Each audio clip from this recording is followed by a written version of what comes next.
Hello বন্ধুরা, আমি Sudip and welcome to Filmi retake. এখন আমরা কথা বলবো হইচই নতুন শো কলঙ্ক নিয়ে, এবং যেখানে আমরা মুখ্য চরিত্র অভিনয় করতে দেখছি ঋত্বিক চক্রবর্তীকে, আছে রাইমা সেন এবং আরো অনেকে, গৌরব আছে, যাই হোক ক্যামিও জানি না।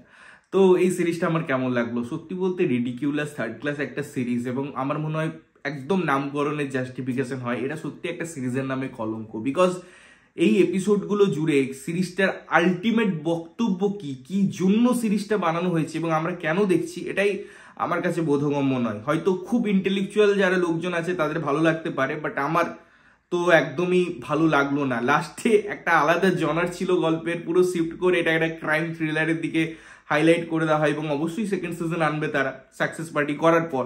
তো সেদিকেই আমাদেরকে আভাস দেয়, এবং একজন যার সাথে রাইমা সেনের ছোট্ট বচপন কা প্যার এরকম একটা ছিল, সেই পুলিশ ইন্সপেক্টর হয়ে যাচ্ছে। মানে একটা এত গাঁজাখুড়ি একটা গল্প, একটা গাঁজাখুড়ি তার এক্সিকিউশন। এবং আমি ওই যে বলছিলাম ট্রেলার রিভিউ ক্ষেত্রে যে একটা ড্রামাটিক জিনিস আনবে, একজনের মাথায় আরেকজন ঘুরছে, একটা চতুষ্কোণ, একটা ঘর, সেখানে চরিত্রের মধ্যে শিফট, এই ব্যাপারটাই ভাবছে তারা হিউজ টেকনোলজি। সেটা রাইমা সেনকে দিয়েছে, ঋত্বিক বাবুকে দিয়েছে, এবং অবশ্যই তার মেয়েকেও দিয়েছে। এই পুরো ঘটনাটা ঘটতে থাকে, সবসময় তারা ঘুরতে থাকে। আসল বক্তব্যটা কি? পরকিয়া।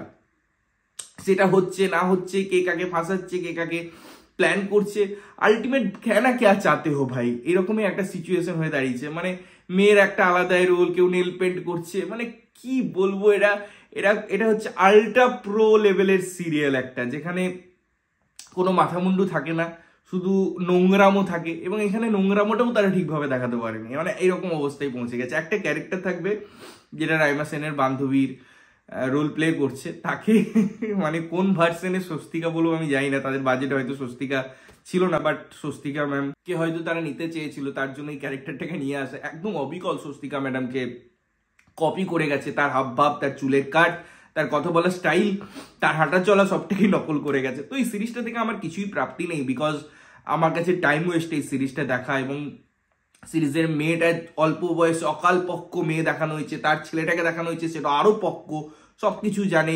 সে যেমন ডায়লগ দিচ্ছে, বাবা তুমি কেন ম্যাচিওর্ড হলে না, এই ধরনের ডায়লগ। ওই একটা ব্যাপার থাকে তো ভাই, সবকিছু আমি দেখিয়ে দিতে পারি না একটা সিরিজে। আমাকে বুঝতে হবে যে কোন জেনারেশনকে আমি ইউজ করছি অ্যাক্টর হিসাবে বা ক্যারেক্টার হিসাবে, এবং সেখানে তার কাছ থেকে আমি কি ডায়লগ প্লে করাচ্ছি। সে বোঝেই না ব্যাপারটা, তার কাছ থেকে সেরকম কাজ আমরা এক্সপেক্ট করছি বা তাকে দিয়ে করাচ্ছি। মানে কি ইম্যাচিওর কাজ, কি ইম্যাচিওর এর প্রেজেন্টেশন। এবং যে রাইটার ক্রিয়েটার, আমার সত্যি হ্যাটস অফ ভাই, আপনারা এই কেচ্ছাই করুন। মানে লাইফে জীবনে এদের কেচ্ছা, এদের ফার্স্ট মানে থিঙ্ক টপ অফ মাইন্ডে আসে যেটা আমাকে কেচ্ছা লিখতে হবে এবং কেচ্ছা দেখাতে হবে। এই কেচ্ছা করে করেই শেষ হয়ে গেল। আর কি কেউ দেখছে না হইচই, কেউ দেখছে না। দিনরাত মেসেজ আসছে এই সিরিজটা সাবস্ক্রিপশন নিন, এই সিরিজগুলো আসছে, আবার আসছে দশম অবতার, সাবস্ক্রিপশন নিতেই হবে, 30% ছাড়, আইফোন, এই মেসেজ এসে যাচ্ছে দিন দিন। সাবস্ক্রিপশন কেউ নিচ্ছে না, তো এই কলঙ্ক দেখার জন্য কে সাবস্ক্রিপশন নেবে? যাই হোক, আমাকে তো দেখতেই হচ্ছে, আমার টাইম নষ্ট করেছি। আপনারা যদি দেখতে চান অবশ্যই দেখতে পারেন, আপনাদের মতামত ভিন্ন হতেও পারে, আপনাদের টেস্টে হয়তো ভালো লাগতেও পারে। যদি ভালো লাগে অবশ্যই জানাবেন, আর ভালো যদি না লাগে আমার মতো আফসোস করার জন্য কমেন্ট করে জানাবেন। ততক্ষণের জন্য ভালো থাকবেন, সুস্থ থাকবেন, এবং সবসময় ভালো জিনিস দেখবেন। চ্যানেল যদি প্রথমবার দেখছেন, লাইক কমেন্ট শেয়ার করতে হবে, সাবস্ক্রাইব করতে হবে, যাতে প্রত্যেকটা নোটিফিকেশন আপনাদের কাছে পৌঁছায়। ততক্ষণের জন্য টাটা।